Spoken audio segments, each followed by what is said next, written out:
Returnal on the PS5 Pro is an intense, atmospheric and exciting game. It's not without reason that it already reached level 3 mastery in my Project 100 system. Today's video is about one very specific question. Does Returnal deserve to rise to level 4? And if so, why? Or just as important, why not? Welcome back to Project 100.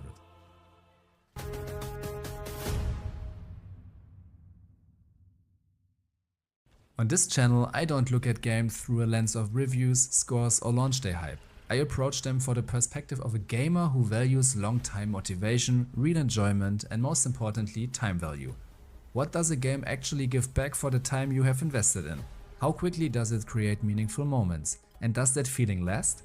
To answer those questions, I developed a system of 10 core levels, 11 including the premium tier, each represented by its own card, similar to a trading card game. Every card stands for a specific stage a game can reach, and every stage demands something different. Not every game makes it far, many stop early, only a few continue to grow. At this point, Returnal sits at level 3, Mastery. By now I have spent over 20 hours with Returnal on the PS5 Pro. I have explored multiple biomes, discovered my favorite weapons and most importantly learned how to actually play the game in a way that fits me. If you've watched my earlier videos, you know that this didn't come easily. In the beginning, Returnal was one of the most confusing and emotionally distant games I had played in a long time. And yet, over time, something changed. Returnal evolved from a game that barely made an impression into one of my favorite experiences on the PS5 Pro.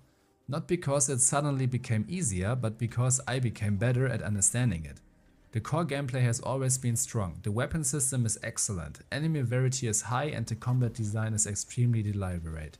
But now, after many hours, all of those elements have started to work together in a way that feels natural. That doesn't mean the game suddenly stopped being difficult. In fact, I have hit a wall, a very real one. No. Wait. Progressing to certain bosses has become genuinely challenging and sometimes frustrating. There are runs where I lose so much health before even reaching a boss that the fight itself becomes almost impossible. And the truth is, most of the time that's not because the game is unfair, it's because I made mistakes. I wasn't attentive enough and I rushed, I positioned myself poorly. Returnal has a very honest way of punishing you. When you fail, you usually know exactly why. That's also the nature of a roguelike. You repeat, you restart, you rebuild. And yes, there are moments where frustration builds up. Moments where you stop, take a break and tell yourself you will come back later. I have been at that point multiple times already, and yet, and this is crucial, the enjoyment never disappears. Even after a bad run, even after multiple deaths in a row, I still feel the urge to return. I still want to play Returnal. That alone already tells me a lot about the game. At this point, its identity is unquestionable. Level 2 and level 3 were earned,